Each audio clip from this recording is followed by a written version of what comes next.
Hi viewers, welcome to Filmibeat. Kantara chapter 1 సినిమా చూసిన team India star cricketer KL Rahul సినిమాపై ప్రశంసల వర్షం కురిపించారు. ఈ మ్యాజిక్ చూసి మైండ్ బ్లాక్ అయిందని, రిషబ్ శెట్టి మరోసారి అద్భుతాన్ని చేశారని, మంగళూరుకి చెందిన అందమైన ప్రజలను ఈ సినిమా రిప్రజెంట్ చేస్తోందని తన సోషల్ మీడియాలో రాసుకొచ్చారు కేఎల్ రాహుల్. రాహుల్ కర్ణాటకకు చెందిన క్రీడాకారుడని మనకు తెలిసిందే. ఎలాంటి ఇన్నింగ్స్లో అయినా తన బ్యాటుతో ప్రత్యర్థులకు చుక్కలు చూపిస్తాడు రాహుల్. ప్రస్తుతం జరుగుతున్న వెస్టిండీస్ టెస్ట్ సిరీస్లో కూడా రాహుల్ సెంచరీతో సత్తా చాటాడు. ఇక కాంతారా చాప్టర్ 1 చూసిన కేఎల్ రాహుల్ తన సోషల్ మీడియా స్టేటస్లో సినిమా గురించి అద్భుతంగా రాసుకొచ్చాడు. అయితే కేవలం అతను కర్ణాటకకు చెందిన ప్లేయర్ కాబట్టి అతను అలా పెట్టి ఉంటాడని అనుకోలేం. ఎందుకంటే మన ఇండియన్ ప్లేయర్స్ నచ్చిన సినిమా ఏ భాషలో వచ్చినా కూడా ఒక కామెంట్ పెడుతూ ఉంటారు. అలా ఇదివరకు చాలా మంది బాలీవుడ్ స్టార్ సినిమాల గురించి కూడా ప్రస్తావించారు.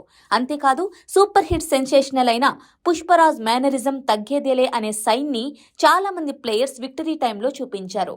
అలా సినిమాలకు సంబంధించిన జోష్ఫుల్ మూమెంట్స్ ను గ్రౌండ్ లో తమ ఫోకస్ ని తెలియజేసేలా ప్రదర్శిస్తూ ఉంటారు. కాంతారా చాప్టర్ 1 పై రాహుల్ కామెంట్ ఖచ్చితంగా మరికొంతమంది క్రికెటర్స్ ఆ సినిమా చూసేలా చేస్తుందని చెప్పొచ్చు. ఇక రాహుల్ కి మాత్రమే కాదు, కాంతారా 1 చూసిన ఆడియన్స్ ప్రతి ఒక్కరికి కూడా ఈ సినిమాలో రిషబ్ శెట్టి యాక్టింగ్ చూసి మైండ్ బ్లాక్ అవడం పక్కా. యాక్టింగ్ అంటే ఇది అనిపించేలా రిషబ్ పూనకాలతో ఊగిపోయాడు. అందుకే ఈ సినిమాకు రావాల్సినంత క్రెడిట్ వస్తోంది.